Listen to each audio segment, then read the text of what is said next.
Hello, my name is Izzy Dixon from Well Organized Marketing, and in this video I'm going to show you how you can create a blog graphic using Canva. Now Canva is an online image editing tool, image creation tool. There are three versions. One is online, web-based, and the other one is as an app. Today we're going to cover the web-based version, and the app works very similar, so once you can use one you can use the other very easily. I have already logged into my Canva account. It's very easy to create a Canva account. You simply log in with your Facebook account details and then you are ready in and you can start creating. So here we have the dashboard, which has at the top the first few templates that you can use. These are the most frequently used templates. So for instance, we have over here on the right, we have an A4 poster. You could create a Facebook post size image, or you could create a square image here. As you hover over the template, you can see below the size that it's going to be. In the section below, these are the images that I've created in the past. And as I sort of scroll down, you can see more and more images that I've already created. I use Canva quite a lot. On the left here, you have the Create a Design section, which sort of leads you back to this page if you ever get lost. And there's some folders that you can have as well. But let's get straight onto the creation process. So today we're going to create a blog title graphic, and for that we're going to click on More here on the right, and that will take us to all the available templates. Now, as you can see, there's quite a few of them, all of them with sort of examples given, so you can have an idea of what they look like.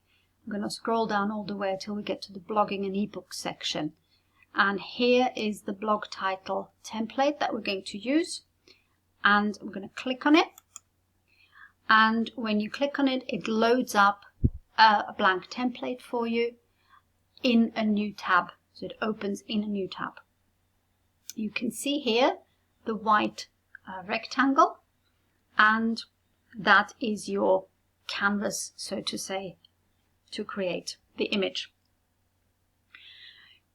At first, you're always presented here on the left with some layouts that you can use. Whenever it says free, you don't have to worry about anything at all. The images will be free to use as they are here. If it doesn't, so for instance on this one here, Balinese sculptures and so on, the ones that don't have free on them, they will cost some money. Normally an image costs about $1 to use. But we're going to start from scratch, so we don't need to worry about any costs or anything because we're going to use our own images. And to start, we're going to go on the left here, and we're going to upload, because we're going to upload our own image. So these are the images that I have previously uploaded. Again, there's quite a lot of them. And if you press the bright green button here, that lets you upload your own images. So I'm just going to pull this file upload down a little bit, and my picture is in the pictures folder in saved pictures. You just have to go find your picture as you normally do with the sort of browsing options. Click on it and open, and the picture will be imported. As you can see here, it's already popped in. This is the image, and on the left here, this filling bubble here, it's showing us that it is still uploading, but we can use it straight away. Just click on it, and you can see it almost fills this rectangle here. It's a pretty good size for this image. So what we're going to do is just pop it into the corner here. So we're simply clicking and dragging on it. Most of things in Canva are done with click and drag. It's really simple to use. So we can then increase the size because there's quite a lot of white space around here.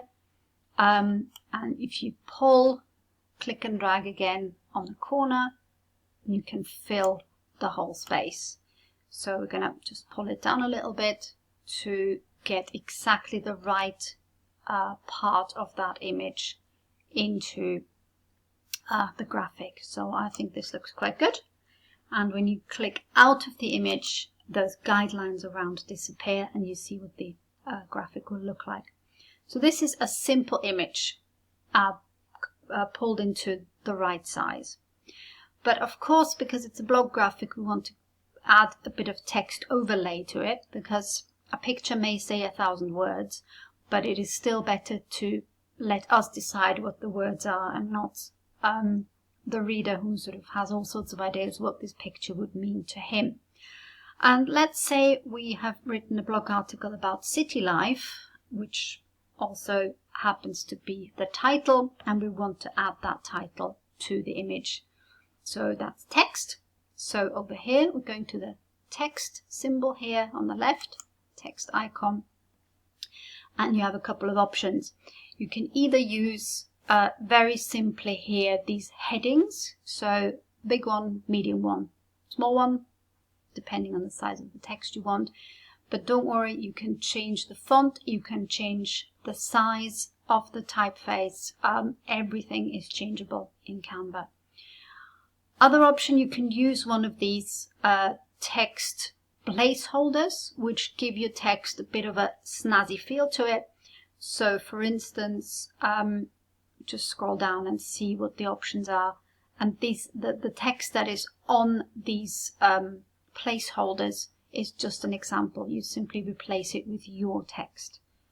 So if there's anything that particularly strikes you as, oh, this is exactly what I was looking for, maybe the circle, that they're quite popular these days in graphics, or these diamond shaped ones, you can just use those.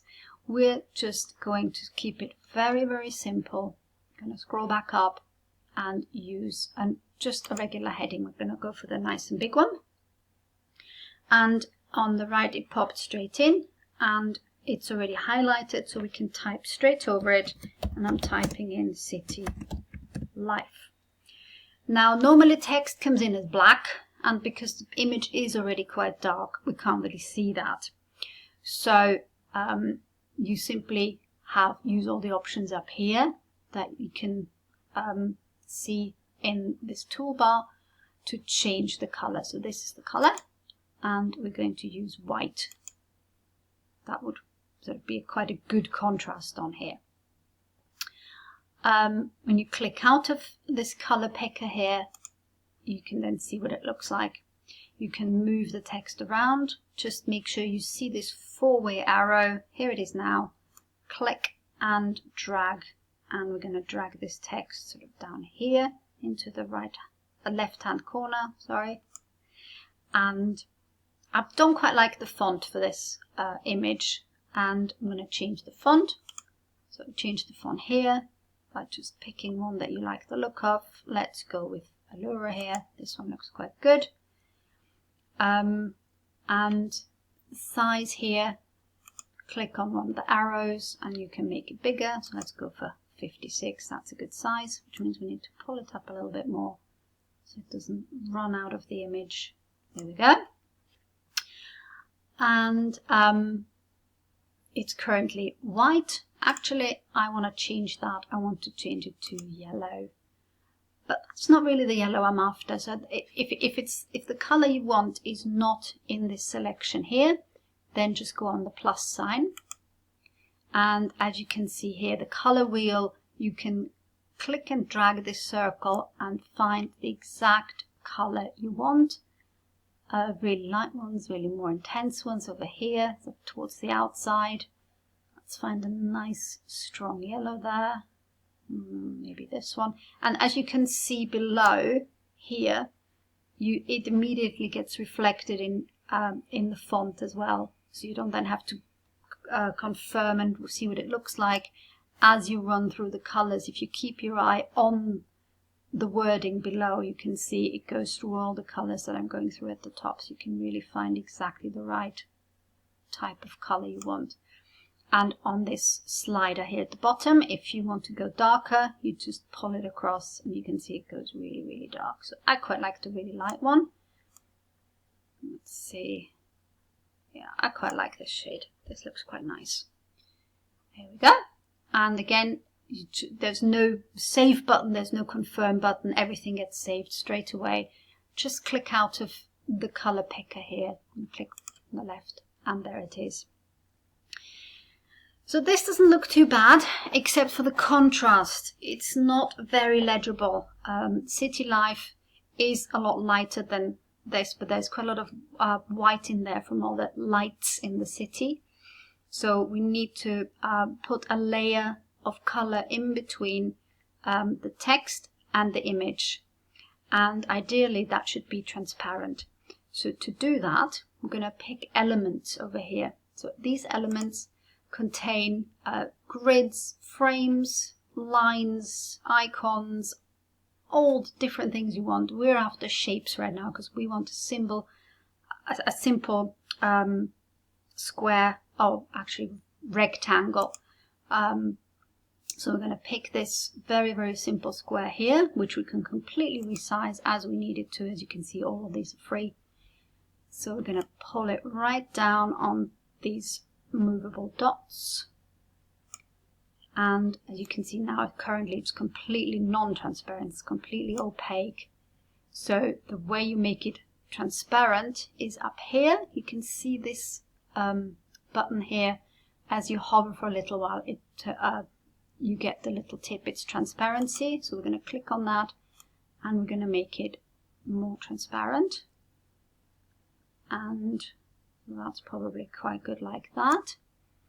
And we're also going to move it. As you can see, it's currently on top of the text. So we need to push it one level backwards. And to do that, we're going to arrange and back. And now it's in between. We're just going to change the color of it as well. So I've moved it across. Let's push it all the way across. That usually looks quite good to have sort of a banner like that. And then instead of white, we want it to be black. That would look really good because then it brings out that yellow text really well. So if you click out of that again and again, you can see we have created here quite a nice looking graphic that we can import into our blog. But first of all, we need to download it, of course. To do that, you can choose what name the file is going to have. This is here, this section here where it says City Life. It always picks the first bit of text that you type in. You can change that and then click done when you're done. I'm going to leave that because I think City Life is quite a good title for it. And then click download. And you get a few options. You can either download it as a JPEG, a PNG file, or a PDF. Standard, and for print is then an even better print quality, an even better image quality. So I tend to choose the high quality PNG file. And it's giving you a little message here just to wait for a second. It's ready. Then you get a pop-up. And you just leave it on save file, click OK, and this gets saved in your downloads folder on your hard drive. And that's it. And that is how simple it is to create stunning blog graphics with Canva.